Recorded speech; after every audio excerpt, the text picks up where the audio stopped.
Bonjour, mon nom est Guy Jacques, bienvenue à l'émission Au cœur des Appalaches.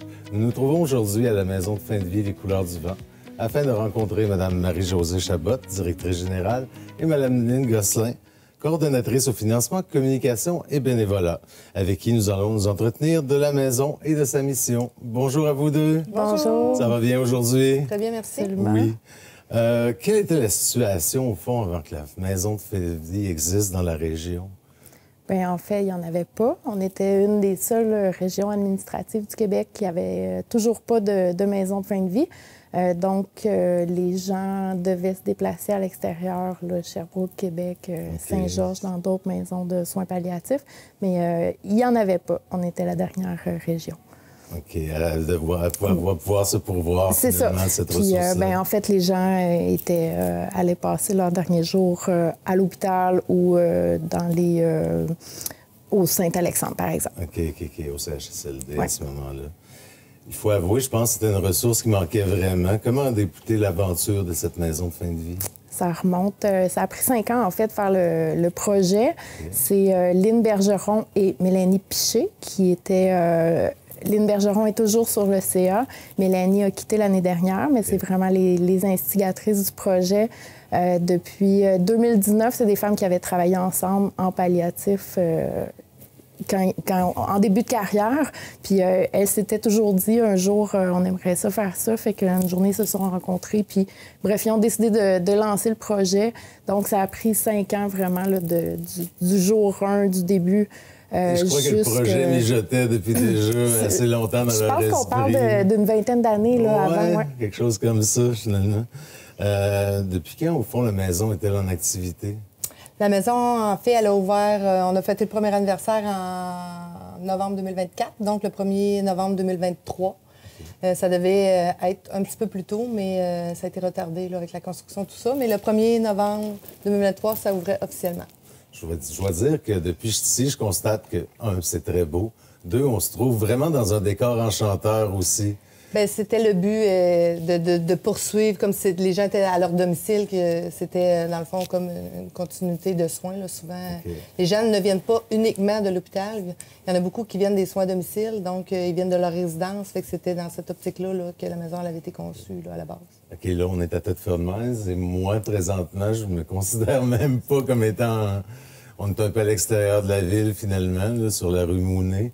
Et je constate que, mon Dieu, c'est vraiment éblouissant de ce côté-là. Là. C'était un point de construire vraiment en nature parce que c'est ressourçant, c'est zen.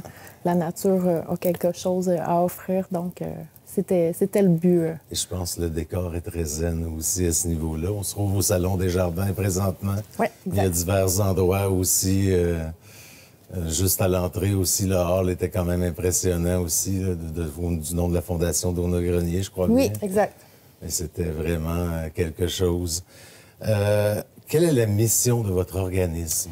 La mission, en fait, c'est d'accueillir les patients avec un pronostic de moins de 2 mois de fin de vie. En fait, dans un endroit enchanteur, tout en douceur, pour qu'ils puissent vivre les derniers moments avec leur famille ici, là, dans le respect et la dignité. Et c'est pas seulement des personnes âgées, finalement, qui peuvent se retrouver ici, là. Le critère, c'est 18 ans et plus, mais on s'entend que c'est extrêmement rare qu'on a des personnes qui sont jeunes entre nos murs, mais c'est quelque chose qui peut être... qui rentre dans nos critères. Donc, également, les gens dont un parent est résident de notre MRC ont droit de venir bénéficier de nos services, qui sont totalement gratuits. Okay. C'est quand même quelque chose, je dirais, que ce soit totalement gratuit quand même. Le séjour des patients peut durer combien de temps? Bien, c'est habituellement à 2 mois. OK. C'est extrêmement rare qu'ils sont relocalisés, on appelle, mais c'est déjà arrivé là, que des patients repartent d'ici. OK. En CHSLD ou... OK. Mais habituellement, là, c'est 2-3 mois. Le délai, c'est 2 mois, mais c'est déjà arrivé que des gens, le temps d'être relocalisés, restent ici pendant 3 mois. Okay. C'est très variable, par exemple. C'est très Il y en variable. a qui viennent la journée même, qui repartent. OK. Ensuite, il y en a qui ont c'est pour une période de très courte durée. Oui, c'est ça. On ne sait jamais, finalement, à ce niveau-là. À qui s'adressent les services que vous offrez et quels sont les services, finalement? Bien, les services, c'est vraiment les soins palliatifs, là. Nous, on n'a pas d'oxygène. C'est vraiment des soins de confort. C'est vraiment... Puis comme comme je disais plus tôt, c'était avec un pronostic de moins de 2 mois. Donc, la demande d'admission nous est acheminée. Elle est traitée par la coordonnatrice des soins et notre directrice médicale, le docteur Paul Marchiquette. Et puis, après ça, quand les gens sont admis, les familles ont droit de venir ici 24 heures sur 24. On essaie de faire vivre aux gens le moment, leur dernier moment, là, de la façon qu'ils souhaitent. Il n'y a pas d'horaire ici. Les gens ils se lèvent quand ils veulent. C'est pas... c'est vraiment selon leurs souhaits. On essaie de faire tout ce qui est en notre pouvoir pour pouvoir leur permettre tout ce qui est possible. Quelles sont les principales maladies, finalement, dont les gens souffrent qui expliquent leur passage? C'est beaucoup des cancers. C'est beaucoup du cancer. Ouais, c'est ce que je croyais. La directrice médicale et la coordonnatrice des soins serait meilleure que moi pour ça. Mais on voit beaucoup des cancers ou de l'insuffisance au niveau des poumons, là, souvent. C'est pas les principales raisons, finalement. Comment êtes-vous parvenu à construire cette superbe maison-là et à débuter vos activités? Bien, c'est ça, comme je disais tantôt, ça a pris un 5 ans là, au début, bien, c'est de monter le projet. C'est quand même complexe, là. C'est un gros projet, c'est quand même un gros bâtiment, juste le bâtiment comme tel, puis ensuite tout ce qui entoure les soins, monter le projet. Ensuite, c'est les campagnes de financement, que ça a été quand même fastidieux, disons. La campagne de financement doit avoir duré un certain temps oui, aussi. Bien, en fait, ça a duré, d'après moi, 4 ans sur 5. Okay. Mais la générosité du milieu a vraiment permis l'ouverture de ça, parce que sans le financement, il faut dire le ministère finance une partie des opérations ici, mais le gouvernement ne finance 0 pour la construction et l'ouverture d'une maison de soins palliatifs. C'est vraiment, ils financent à partir du jour 1 que tu es ouvert, que tu es en opération. Donc, c'est vraiment 100 dans la part de la communauté.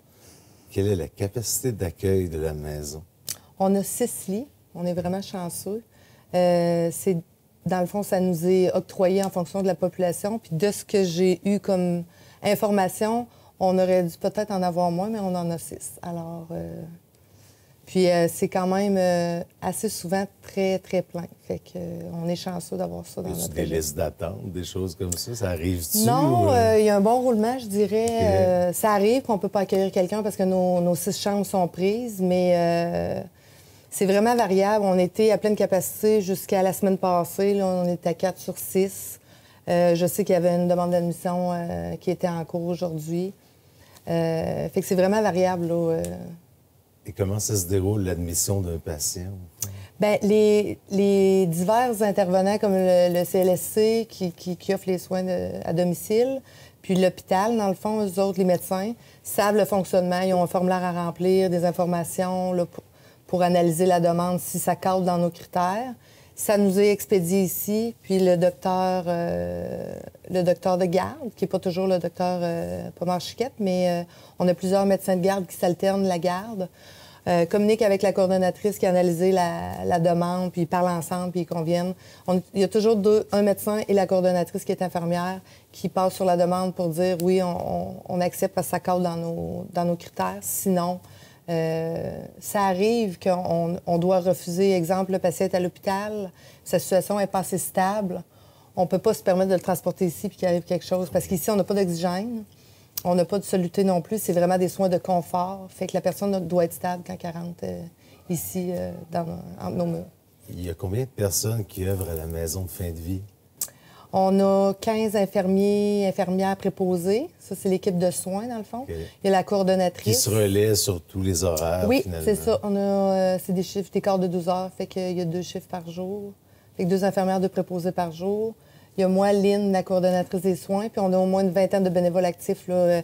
C'est des gens qui font... Lynn pourrait plus vous le dire, c'est elle qui font l'accompagnement aux soins. On va y revenir quand même au niveau des bénévoles aussi.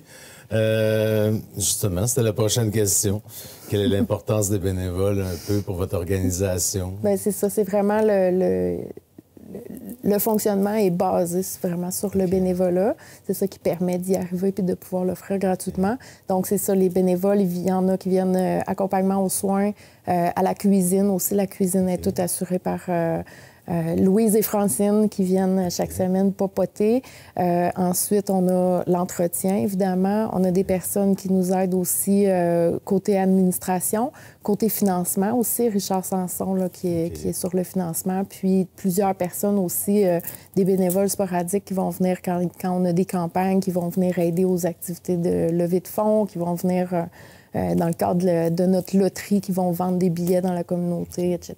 Il y a toujours des besoins en bénévoles, j'imagine. En personnel aussi, peut-être? Oui, en personnel, effectivement, on a toujours des besoins. Soit la liste de rappel, mais on est toujours en mouvement, je dirais. Quand même, vous êtes une jeune entreprise aussi, d'une certaine façon. C'est ça. Comment parvenez-vous à offrir vos services gratuitement? Bien, comme on disait, c'est sur une base bénévole. Puis, grâce à la part de la communauté, grâce au levée de fonds. C'est quand même un gros défi financier parce qu'il y a quand même un coût d'opération qui est élevé. Mais grâce aux bénévoles, bien, on est capable de diminuer ce coût-là. Puis, tu sais, les gens sont très, très généreux. On a besoin de... L'autre fois, notre micro-ondes nous a lâchés. On a écrit sur Facebook. Ça a pris une demi-heure. On avait 3 micro-ondes qui étaient livrés à la porte. Les gens sont très touchés par notre cause. Puis aussitôt qu'on a besoin de quelque chose, on trouve toujours... le support de la population est très important. J'avais besoin d'aller chercher des fromages à Warwick l'autre fois pour notre activité de vin et fromage qu'on va reparler. Bien, il y a quelqu'un qui s'est proposé qui est allé les chercher. T'sais. Fait que les gens sont touchés, puis c'est le fun. Les gens sont sensibles à votre cause, finalement. Oui, tout à fait. Quel est le rôle de la directrice générale à travers tout ça? Je dirais que c'est encore très nouveau pour moi. Moi, je suis rentrée en fonction juste le 6 janvier. Donc, actuellement, je suis plus au niveau RH. OK. Mais somme toute, je reprends toute la gestion au niveau financier, les budgets. Je travaille beaucoup en collaboration avec Lynn pour les levées de fonds aussi. À deux, on n'est jamais trop. Puis l'organisation des événements, on a déjà fait plusieurs événements avant, dans le passé. Donc, on sait qu'on se complète à certains niveaux. Fait que c'est d'arrimer les gestions financières avec les gestions de personnel, puis de faire promouvoir aussi qu'est-ce qu'on peut offrir comme service, publiciser ça, parce qu'on se rend compte beaucoup que les gens ne sont pas vraiment au courant de qu'est-ce qu'on fait. Il y en a qui ne sont pas au courant qu'on existe. C'est sûr que ça fait juste 1 an qu'on est ouvert, mais on a beaucoup de travail à faire à ce niveau-là. Se faire connaître, promouvoir nos services, que les gens puissent venir visiter, voir qu'est-ce que ça a de l'air, quels sont nos besoins. Il y a beaucoup de bénévoles qui s'ajoutent aussi pour aller dans les salons funéraires recueillir des dons, parce que ça a l'air de rien, mais quand les gens font des dons, les faire à la Société du cancer à Québec, bien, c'est pas comme nous ici à Thetford qu'on en a besoin, puis c'est nous qui accueillons les gens, là. Donc, tu sais, l'argent reste dans le milieu, puis c'est, somme toute, une bonne part de dons pour nous. Puis, les gens peuvent en bénéficier aussi en région. Donc, c'est quelque chose qu'on veut mettre aussi de l'avant, là, de se faire plus connaître à ce niveau-là. Là. Parce que ça permet de prioriser, au fond, ce qui existe sur place plutôt que... Dans le milieu, exactement. Exactement. Si je m'excuse, si je me trompe, tu as un travail aussi en communication avec le ministère aussi tout le temps? Oui, bien, c'est sûr qu'on a des redditions de comptes à faire au ministère. Ils ont encore changé ça récemment. J'ai eu ma première rencontre avec l'Alliance des maisons palliatives vendredi dernier. Donc, c'est toutes les DG du milieu qu'on se rencontre ensemble et toutes les coordonnatrices de soins dans une autre salle. Puis après ça, on se rencontre tout le monde ensemble. Il y a beaucoup de pourparlers qui sont actuellement au niveau du ministère, justement, pour augmenter l'allocation qu'on a par lit, parce que c'est des allocations qui sont par lit, parce que sinon, ça couvre même pas les salaires. Là. Donc, pour le coût d'opération, ça devient difficile. Il y a beaucoup de maisons là, que ça fait longtemps qu'ils sont les Michel Sarrazin de ce monde. Eux autres, ça fait longtemps qu'ils sont... c'est peut-être plus facile pour eux, mais pour nous, c'est très difficile. Fait que l'Alliance est là pour aller dire au ministère, on a besoin de plus de sous, on manque de ressources, donnez-nous un coup de main. Fait que c'est sûr qu'on se croise les doigts que ça fonctionne. Yes. Et quel est le rôle de la coordonnatrice? Bien, financement, bénévole, communication. Donc, le nerf de la guerre, c'est vraiment le financement de mon côté, fait que c'est vraiment ça ma priorité. Les bénévoles sont tout aussi importants, mais il faut rentrer des sous. Donc, moi, j'organise les activités de levée de fonds, puis je coordonne tout ça, je m'assure qu'on qu'on puisse aller chercher toutes les opportunités qu'on a.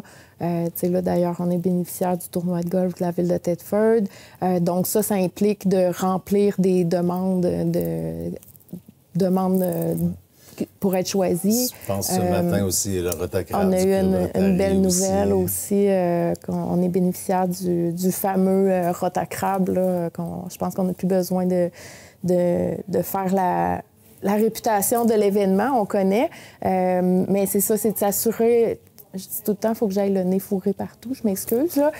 Mais c'est un peu ça, c'est de toujours s'assurer de rien manquer, en fait. De voir le plus d'opportunités possibles. C'est ça, exactement. Finalement. Ensuite, la gestion des bénévoles qui viennent à la maison, la gestion des bénévoles qui vont dans les salons funéraires, de s'assurer de coordonner tout ce beau monde-là. Puis ensuite, le travail de communication, bien, ça va de pair avec le financement un peu. Bien, c'est la gestion des réseaux sociaux, toutes les lettres de demande de financement, s'assurer de respecter l'image de la maison. Et de faire connaître la maison c'est un sujet peut-être plus difficile à aborder. Vous offrez également l'aide médicale à mourir. Est-ce que c'est un service qui vous est souvent demandé? Bien, dans la dernière année, il y en a eu 4. Puis moi, depuis que je suis rentrée le 6 janvier, il y en a eu 4. Okay. Fait qu'on peut voir que c'est moins... comment je sais pas? C'est plus connu. La loi a changé aussi, là. Dans la dernière année, ce qui fait que maintenant, on peut l'offrir. C'est arrivé que les gens arrivent ici et la demandent. C'est arrivé qu'on accueille des gens pour la recevoir. Des gens qui avaient décidé avant de venir ici, qui étaient, exemple, à leur domicile. Puis on dit, moi, je veux avoir l'aide médicale à mourir samedi prochain. Ils viennent ici, ils visitent. On met tout ce qui est en place avec le médecin, tout ça. Puis les gens, on les accueille, reçoivent l'aide médicale à mourir. Puis... si on peut faire, c'est sûr, une différence. Exactement, c'est ce qu'on fait. OK.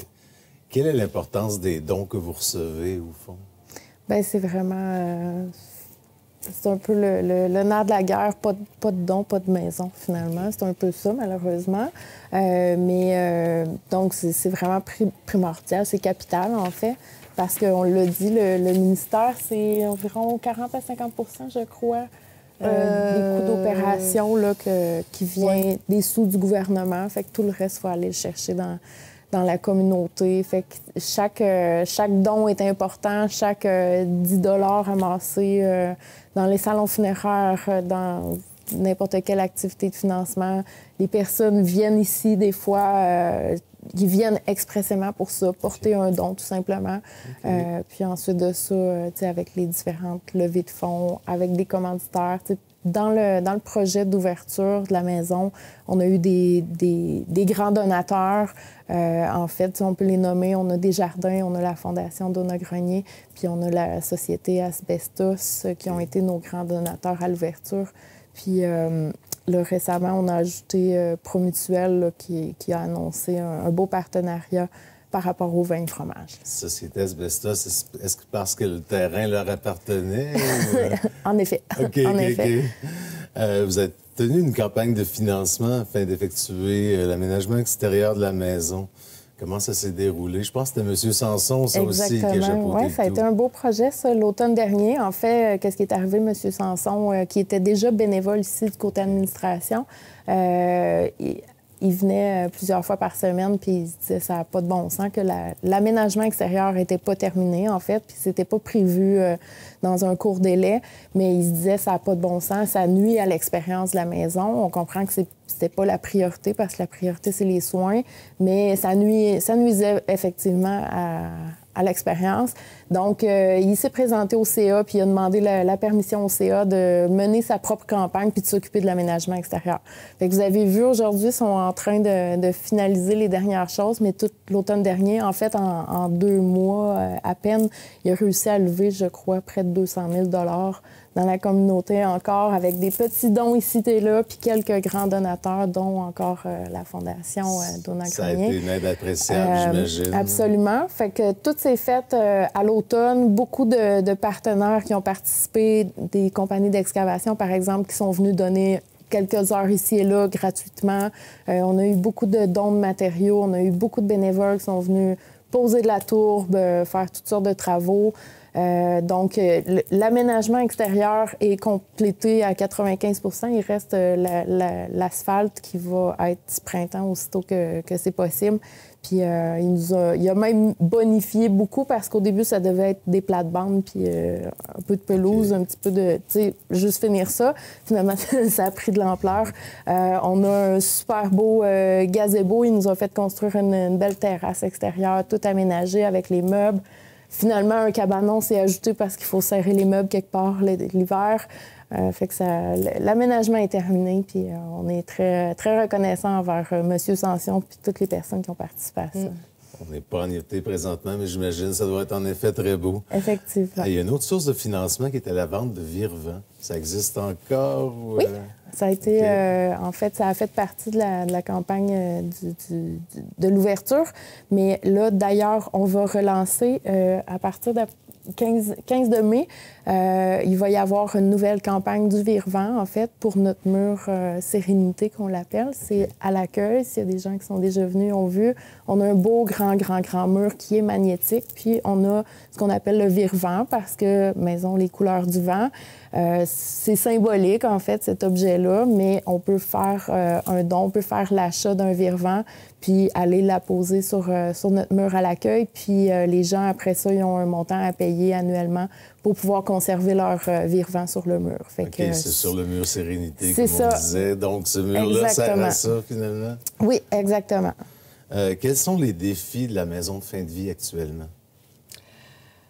Ils sont nombreux, j'imagine. Ben oui, puis non. Le financement, c'est sûr que c'est notre plus gros défi à chaque année. Puis je vous dirais, le personnel, comme dans plusieurs entreprises de la région, le milieu de la santé, c'est quand même assez difficile. Donc, c'est nos deux grands défis, je dirais, actuellement. Là. OK. Vous avez tenu une soirée bénéfice le jeudi 20 mars. C'était le vin fromage, je crois. Comment ça s'est déroulé? Vraiment, vraiment bien. Que des beaux commentaires. En fait, les commentaires qu'on a, les seuls commentaires qu'il y a, c'est qu'il y avait trop de nourriture. Fait que c'est un beau problème.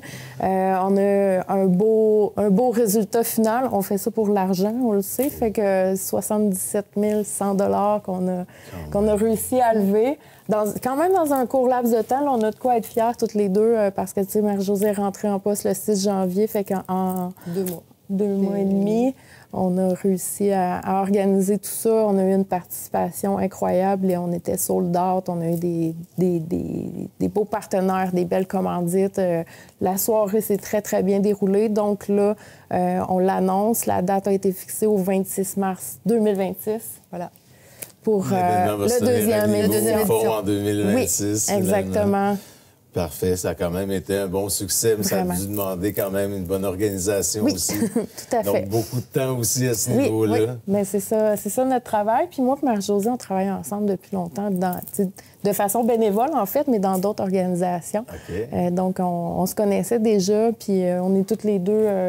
on a une bonne drive, fait que... Il y a une bonne chimie d'établie, finalement, de vous deux, déjà. Ouais. Ce qui permet, finalement, que ce soit très efficace de votre côté. C'est ça. Il y a, je crois, un autre événement qui se tiendra très bientôt, le 25 avril. Pouvez-vous nous en parler? Oui, ça, c'est une soirée dansante, soirée souper-spectacle, soirée dansante. Okay. La soirée du bel âge, qui l'ont appelée, ça, c'est une organisation. C'est pas nous qui l'organise. Okay. On est bénéficiaires. On a aidé dans la promotion puis dans la vente des billets. Il reste, là, au moment où on se parle, à peine une dizaine de billets. Donc, là, encore, on est sold out, 200 personnes encore qui participent à cette soirée-là. C'était en collaboration pour la vente des billets. La FADOC nous ont donné un petit coup de main là-dedans. Puis, donc, ça va être une belle soirée. Puis là, on s'adresse à une autre clientèle. Ouais. Fait que ça va être encore un beau succès. Parfait. Je vous le souhaite effectivement. Merci. Mais comme tu me dis, c'est déjà sold out quand même. Mais ça doit être agréable d'organiser quelque chose et de voir que ça fonctionne bien, vraiment. Finalement. Est-ce que vous êtes tenu ou vous tiendrez d'autres, finalement, campagnes de financement ou activités Toujours. de ce genre? Toujours. Là, ensuite, il va y avoir la campagne de la loterie à l'automne. Okay. Il y a déjà eu 2 campagnes de loterie par le passé. Donc, on va revenir là, en septembre. On a décidé de décaler un petit peu la loterie cette année. Fait que ça va débuter en septembre pour l'automne. Puis ensuite de ça, ben on continue. Puis tu sais, à travers de ça, ben tu sais, il va y avoir le Festival de la Relève cet été, probablement on espère être bénéficiaire encore. Okay. Tu sais, il y a toujours des petites activités ici, tu sais, tout au long de l'année auxquelles on participe. Tu sais, le tournoi de golf de la ville, ben tu sais, on va être présent. On vend d'ailleurs des billets de loterie présentement pour ça. On essaie d'aller en chercher partout. Est-ce que vous avez des partenaires aussi qui vous appuient dans votre mission, outre ceux qu'on a peut-être déjà discuté? Bien, tu sais, on a nos grands partenaires. On en a vraiment beaucoup, en fait. Fait que, tu sais, j'aime mieux pas nommer personne. Au cas où on oublierait, oui, parce que si on commence ça... Donc, vous avez un bon appui, finalement, de la population et des organismes du coin. Oui, tout à fait. Il y a une belle collaboration entre organismes aussi. Soit autant en dons financiers qu'en collaboration. On est allé chercher des gens d'entreprises locales qui sont venus nous aider au vin fromage. Ils nous donnent de leur temps. Fait que pour nous, c'est comme de l'argent, sinon on aurait dû payer quelqu'un pour le faire. Fait que pour nous, c'est autant important les dons en service comme ça qu'on peut obtenir pour collaborer dans des levées de fonds comme ça que d'avoir un chèque, là. Mais on prend tout, là. Okay. On prend tout. Est-ce que vos appuis viennent juste de la région tout près ici ou des fois ça s'étend un peu? Je dirais que ça dépend des... Parce qu'il y a des gens qui passent ici qui viennent pas nécessairement d'ici, qui ont de la famille ici.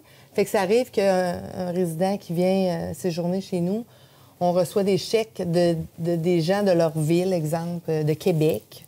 Fait que c'est des dons qui viennent parce qu'ils connaissaient la personne. Fait que ça vient pas exclusivement de Thetford, mais la très grosse majorité vient de Thetford, de la MRC. Là. Je dis Thetford, mais Thetford et les environs. Là. Est-ce que vous avez d'autres projets futurs pour la maison de fin de vie où ça va être pas mal réglé au fond pour... Bien, on va toujours avoir des projets. Là. C'est juste parce qu'on entre en poste. Là. Lynn, ça fait pas un an non plus qu'elle est là. Okay. La coordonnatrice, c'est moi qui l'ai engagée, donc ça fait pas longtemps qu'elle est là, mais on est en train de faire une belle base là, pour faire que ça... Mais il va y avoir des projets nécessairement. Okay. Là. Mais pas pour l'instant du fait que... On est tous quand même une période de stabilité, peut-être. C'est ça, se stabiliser puis se consolider aussi. Consolider ce qu'on a, exactement. Comment les téléspectateurs, au fond, qui sont intéressés, peuvent-ils contribuer à votre mission? Bien, on a un site web, lescouleurduvent.org. Là-dessus, les gens peuvent trouver les informations sur la maison. La demande d'admission passe par là également. Puis, on a la page événements pour suivre tous les événements à venir, puis la page dons aussi, qui a plusieurs façons de faire des dons. Également, la page Facebook, là, on est actif là-dessus. Donc, si vous voulez connaître tout ce qui se passe à la maison, la page Facebook Maison Les Couleurs du Vent. Puis, on a également, si ça peut intéresser quelqu'un, on a un groupe Facebook aussi pour les bénévoles. Ça s'appelle Bénévoles Maison Les Couleurs du Vent. Donc, là-dessus, c'est là où on passe les messages quand on a besoin de bénévolat. Là. Ça peut être intéressant de discuter là-dessus. Parfait. Puis pour les gens qui sont moins peut-être familiers avec les réseaux sociaux, ces choses-là, les gens peuvent toujours appeler ici, là, puis moi ou Lynn, on peut leur répondre sans problème s'ils ont des questions, quoi que ce soit, ou les assister. Là. Bien, on va encourager les gens à vous donner un coup de main, je crois bien.